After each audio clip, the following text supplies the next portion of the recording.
Halo sahabat, Assalamualaikum. Semoga sehat selalu dan senantiasa berbahagia. Terima kasih udah subscribe dan menyimak video-video SLMT TV. Semoga Tuhan Yang Maha Esa selalu memberikan rezeki yang berkah dan berlimpah ruah untuk sahabat semua.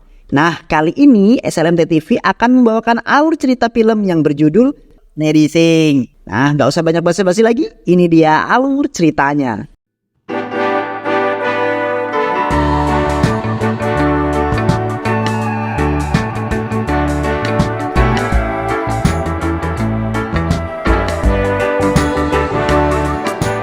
Di awal film, seorang inspektur baru telah ditugaskan untuk menjadi kapolsek di suatu daerah bernama Bagomanji. Inspektur baru ini berkata kepada bawahannya yang bernama Balwan bahwa dia ingin memeriksa sebuah berkas yang memuat kasus Nedi Singh. Balwan lalu memberikan berkas itu dan berkata kepada inspektur, "Pak, ada sebuah kebenaran di lapangan yang tidak ditulis dalam berkas tersebut. Berkas itu hanya menceritakan tentang tuduhan sesat yang dilontarkan kepada Nedi Singh." Inspektur yang mendengar hal itu kemudian meminta kepada Balwan untuk menceritakan kebenaran itu. Dan dari sinilah kita dapat mengetahui tentang kebenaran dalam kasus ini. Kasus ini dimulai sejak 1 bulan yang lalu. Nedi Singh adalah gadis manis dan cantik yang gemoy yang tinggal di sebuah desa bernama Bagomanjri. Dia adalah seorang gadis yang sangat disukai oleh seluruh penduduk di desa tersebut. Hal ini dikarenakan sifat Nedi yang senantiasa menolong orang dan bersahabat dengan siapa saja tanpa pernah memandang latar belakang setiap orang yang dia temenin. Dengan kata lain, dia adalah tipe seorang gadis yang friendly gitu ya kan. Nedi yang merupakan anak tunggal dari kedua orang tuanya otomatis selalu mendapatkan kasih sayang yang full berlimpah-limpah. Bahkan ayahnya sangat memanjakan Nedi. Semua yang dilakukan Nedi selalu dianggap benar oleh ayahnya. Karena ayahnya tahu bahwa Nedi memang sama sekali tidak pernah melakukan perbuatan yang salah. Ya nggak mungkin lah, namanya manusia. Nedi yang bersahabat dengan semua orang termasuk anak-anak selalu menyempatkan diri untuk bermain kriket dengan anak-anak di sana sebelum ia pulang ke rumahnya.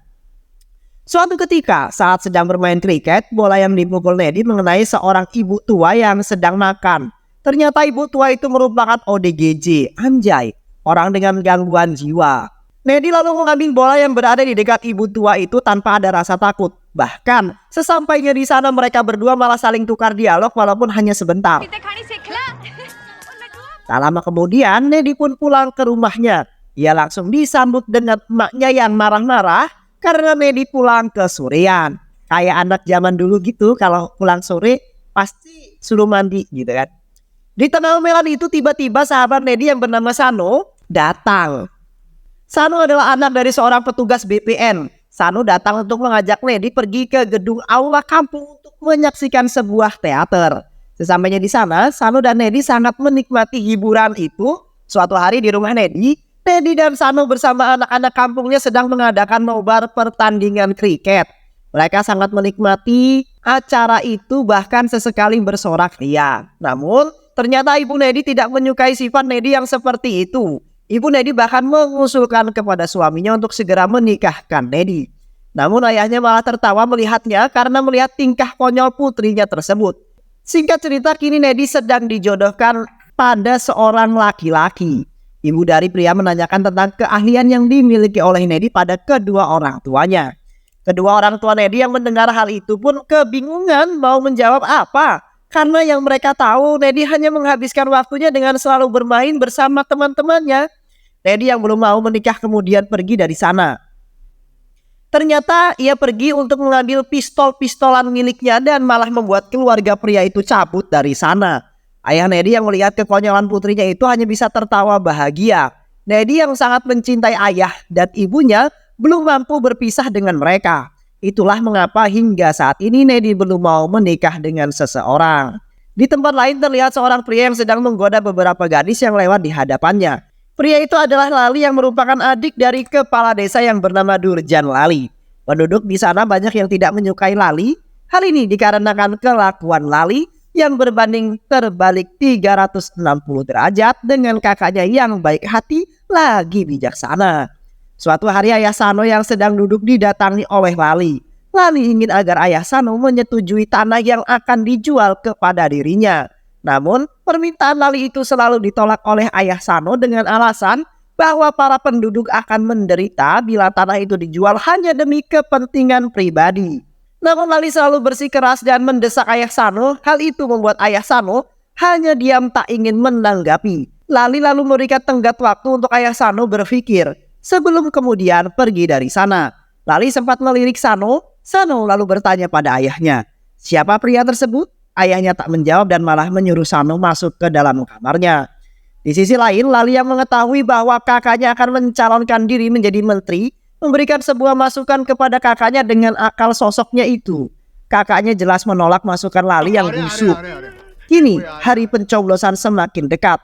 Kepala desa yang sedang melakukan rapat strategi kemudian didatangi oleh seseorang yang ternyata itu adalah kepala sekolah. Kepala sekolah meminta agar tanah yang pernah dibahas Lali dengan ayah Sano dibangun sekolah saja. Pak Kades yang mendengarkan aspirasi warganya itu merasa senang, tapi tidak dengan Lali. Keesokan harinya Lali sedang merencanakan sesuatu. Ia lalu menemui ayahnya Sano dan menanyakan perihal tanah yang sempat dibahas. Namun ayah Sano mengatakan bahwa semua itu sudah diambil alih oleh kepala desa. Kepala desa berjanji akan membangun sebuah sekolah setelah hari pemilihan menteri berakhir.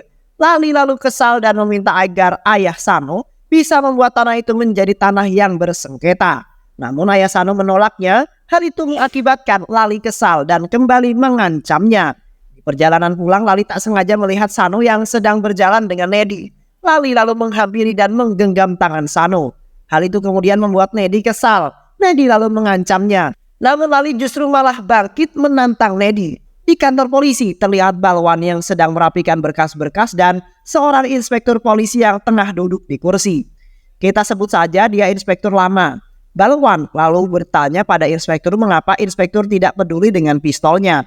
Inspektur lalu mengatakan bahwa tanpa pistol pun semua orang sudah takut pada dirinya. Tak lama kemudian Nedi dan Sano datang untuk melaporkan peristiwa tadi kepada inspektur lama.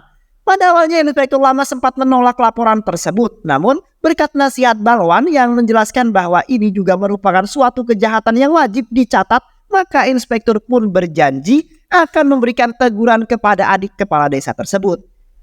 Inspektur lama lalu menyuruh Nedi dan Sano untuk segera pulang.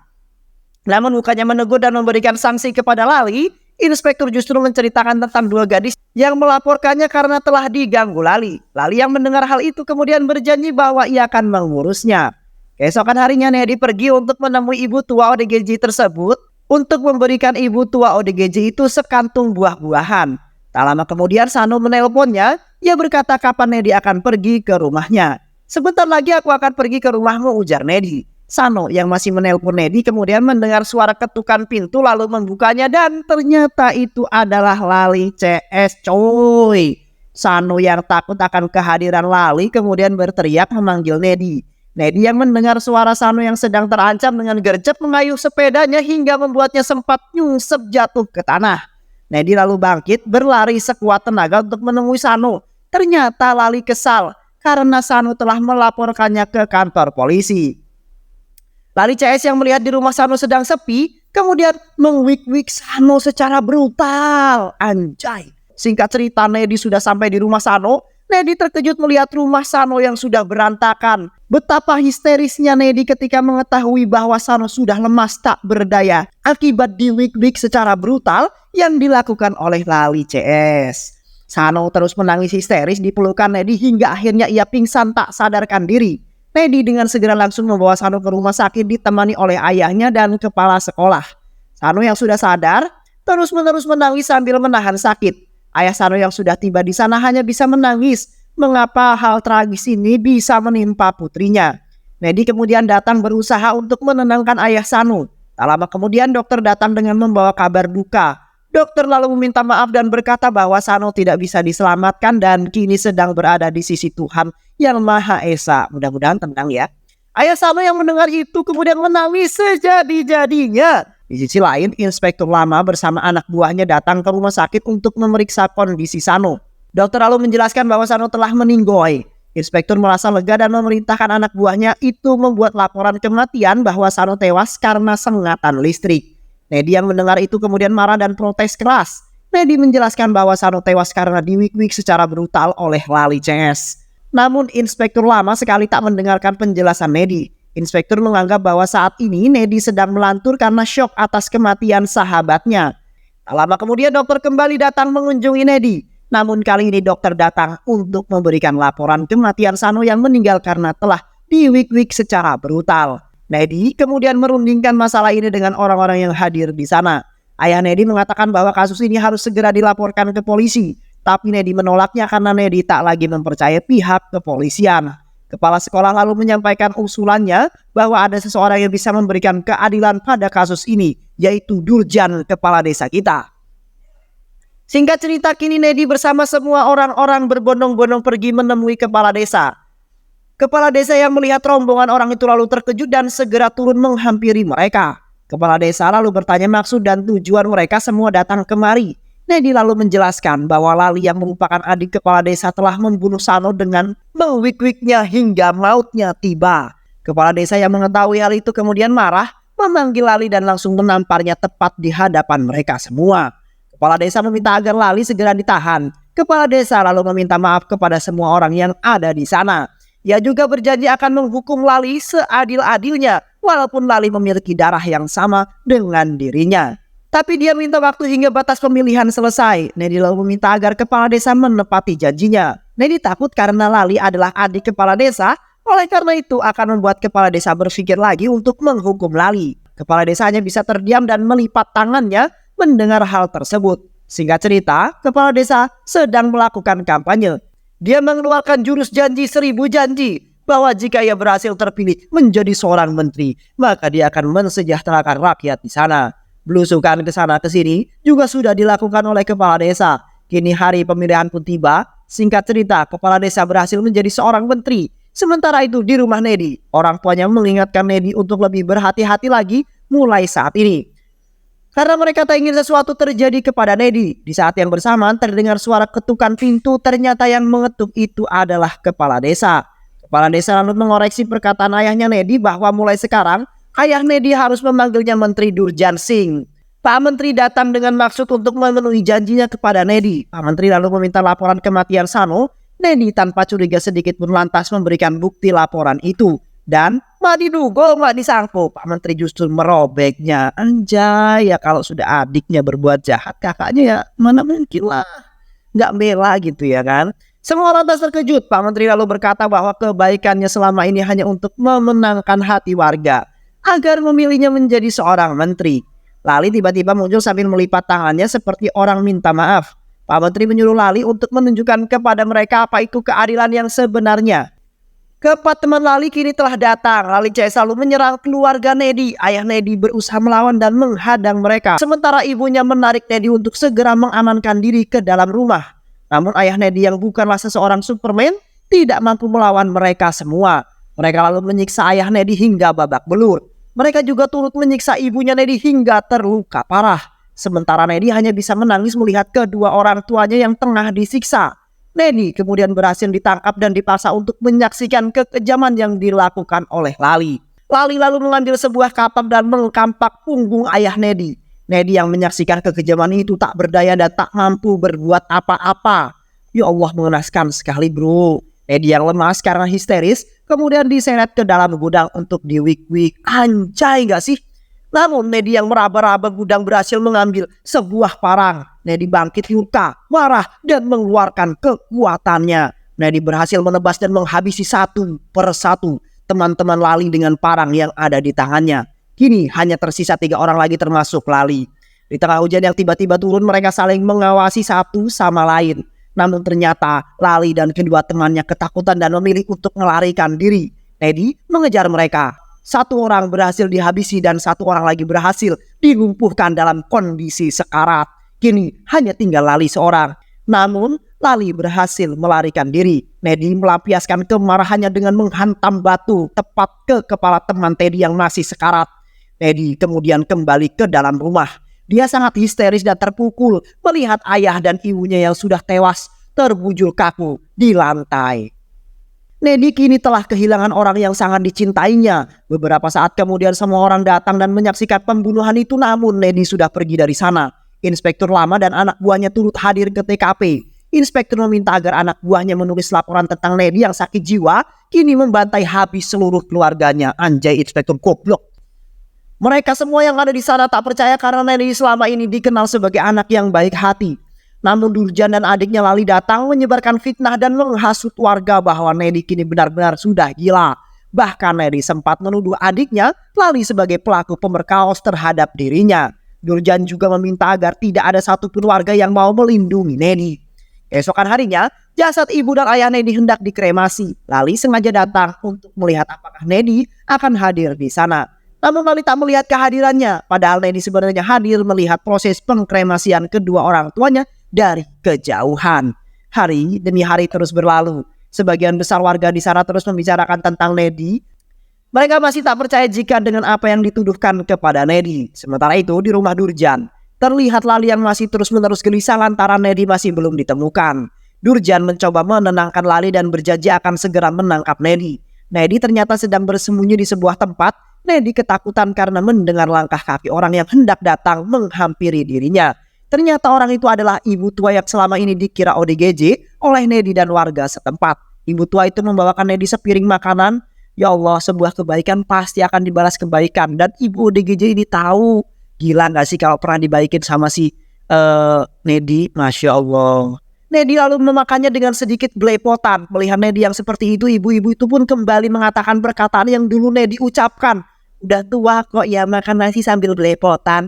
Majleb. Nedi lalu terkejut dengan kata-kata ibu tua itu. Ibu tua lalu meminta agar Nedi makan dengan lahap agar Nedi kuat menghadapi kenyataan. Pernah merasakan apa yang Nedi sedang alami saat ini. Pada kenyataannya aku adalah orang yang waras. Aku bukanlah seseorang ODGJ. Namun aku difitnah dengan tuduhan bahwa aku telah sakit jiwa dan dengan kejam membunuh anakku sendiri.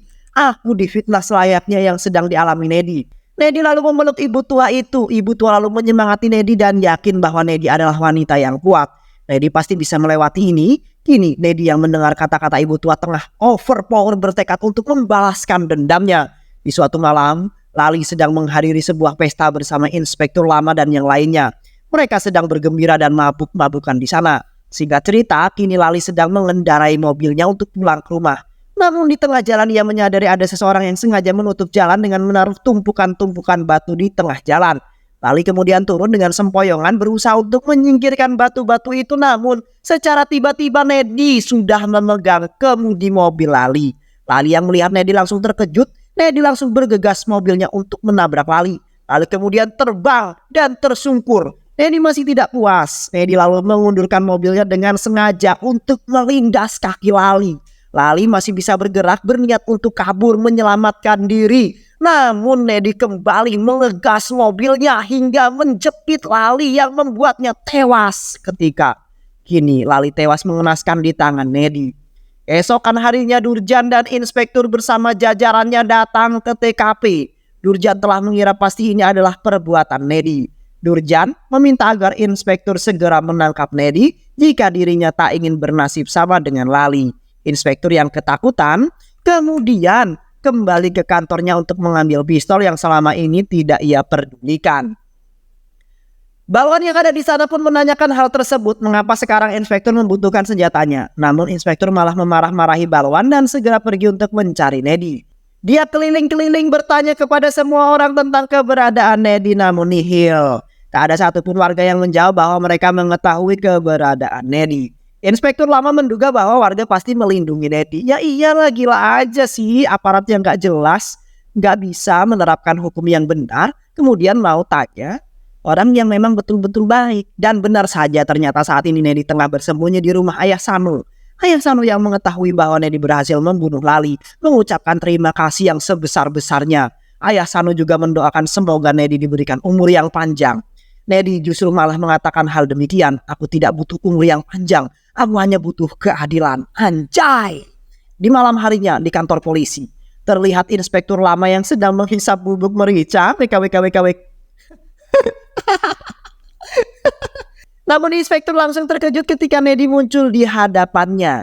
Balwan, Balwan, Balwan. Ujar inspektur yang memanggil Balwan untuk segera menangkap Nedi. Nedi lalu mengatakan pada polisi-polisi di sana, sejatinya tidak seperti dirimu. Mereka semua telah pergi untuk memuluskan rencanaku membunuhmu. Inspektur yang tengah nge-fly, Sakau kemudian menembakkan pistolnya kepada Nedi. Namun Nedi mengatakan bahwa pistol itu adalah pistol kosong. Balwan telah mengeluarkan isi peluru di saat dirimu tengah lengah. Nedi lalu menghantam inspektur hingga ia tak sadarkan diri. Inspektur lama yang telah sadar kini mendapati dirinya yang telah disandera oleh Nedi. Matilah kau. Inspektur lama lalu mengemis kepada Nedi agar Nedi mengampuni dirinya. Inspektur lama juga menjelaskan ia melakukan semua ini atas perintah dari Durjan. Tapi Nedi tidak menghiraukannya sama sekali. Nedi lalu mengambil dirijen bensin dan menyiramkannya pada inspektur lama. Nedi keluar, mengunci pintu sel tahanan lalu menyalakan api dan melemparnya kepada inspektur lama.